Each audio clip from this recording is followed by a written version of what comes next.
अस्सलाम वालेकुम, welcome back to my YouTube channel. आज की इस वीडियो में हम पढ़ेंगे पायोनेफ्रोसिस के बारे में। इसमें क्या होता है कि किडनीज जो है वो पस कंटेनिंग सैक में कन्वर्ट हो जाती हैं और रिनल पेरेन्काइमा जो है वो टोटली डिस्ट्रॉय हो जाता है। अब ऐसा होता है कि पहले हमारे पास ऑब्स्ट्रक्शन होती है। ऑब्स्ट्रक्शन के बाद यहाँ पे जब यूरिन की अकोमोलेशन होती है तो यहाँ पे इन्फेक्शन के चांसेस बढ़ जाते हैं, तो माइक्रोनिज्म अटैक करते हैं और पस की अकोमोलेशन स्टार्ट हो जाती है। और जब ऐसा बंदा जब यूरिन पास करेगा अ, उसमें भी फिर हमारे पास पस अपीयर होगी। So it is a serious medical condition that occurs when kidney become obstructed and infected, leading to the accumulation of pus in the renal pelvis. Presence of infected prolonged urine in an obstructed collecting system।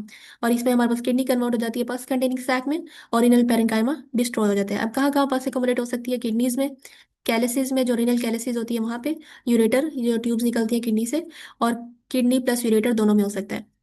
Organisms कौन से involve हो सकते हैं? Biogenic organisms है, bacterial infection है जिसमें E coli या Pseudomonas है, हिमेटोजेनियस स्प्रेड हो सकता है, या हमारे पास हाइड्रोनेफ्रोसिस एक इटसेल्फ एक फैक्टर है, रिस्क फैक्टर है।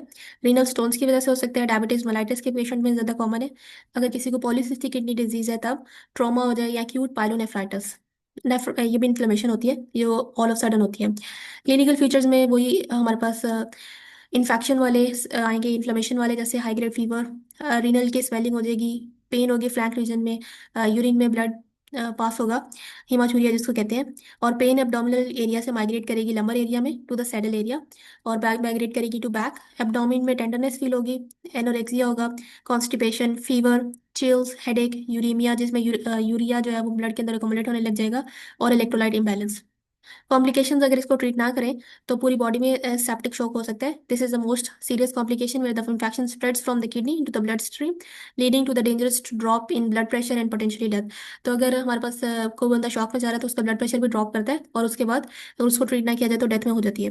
किडनी डैमेज और उसका लॉस हो जाता है, ऑब्स्ट्रक्शन और इन्फेक्शन जो है अगर उसको ट्रीट ना किया जाए जल्दी से तो उसकी वजह से परमानेंट स्ट्रक्चरल चेंज आ जाता है और सिग्निफिकेंट डैमेज हो जाता है किडनी के फंक्शनल टिश्यू को। अब इसके अलावा एब्सेस की फॉर्मेशन होने लग जाती है। पस can collect in pockets with in और अराउंड द किडनीज जिसको हम पेरिनेफ्रिक एब्सेस भी कहते हैं।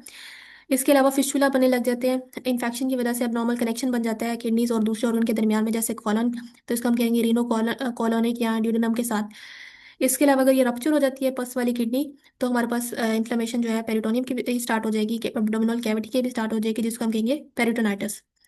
डायग्नोसिस कैसे करेंगे? हमने यूरिन एग्जामिनेशन करना है तो वहाँ पे हमें आरबीसी मिल सकते हैं, प्रोटीन कास्ट। इसके अलावा जो यूरिन का कल्चर सेंसिटिविटी कराएंगे, अल्ट्रासोनोग्राफी कराएंगे ताकि हम अमाउंट ऑफ पस देख सकें, सीटी एब्डोमिन का करवाएंगे ताकि देख सकें कि कितना टिश्यू डैमेज हुआ है, बायोप्सी कराएंगे पस की ताकि फाइंड कर सकें कॉज को। इसके अलावा हम सीरम सोडियम और ब्लड यूरिया चेक करते रहेंगे। ट्रीटमेंट में हमने मेडिकल ट्रीटमेंट करना है जिसमें हम एंटीबायोटिक्स देंगे और पेन को रिलीव करने के लिए एनाल्जेसिक्स देंगे। सर्जिकल ट्रीटमेंट में हमने अब इस फ्लूइड को निकालना है तो हम अल्ट्रासाउंड गाइडेड फ्लूइड एस्पायरेशन भी कर सकते हैं जिसमें हम अल्ट्रासाउंड के जरिए जो है हम एक नीडल पास करेंगे और फ्लूइड को निकाल देंगे। और दूसरी हमारे पास है percutaneous nephrostomy and drainage of pus, जिसमें हम लोग जो है मिनिमली इन्वेसिव प्रोसीजर होता है कि ड्रेनेज रूट बनाते हैं, बाहर से स्किन से डायरेक्टली हमने इंसिजन देना है और उसके बाद किडनी से निकालना है पस को ताकि यूरिनरी ट्रैक की ऑब्स्ट्रक्शन जो है रिलीव हो सके। और इसके अलावा जो भी हमारे पास कॉज है उसको हमने ट्रीट करना है। अगर किडनी स्टोन्स हैं तो उसको ट्रीट करना है। अगर किडनी फेल हो जाए to do proper function then हम नेफ्रेक्टमी करेंगे। नेफ्रेक्टमी में हम लोग रिमूवल कर देंगे किडनी का जो पार्ट डैमेज हुआ उसका।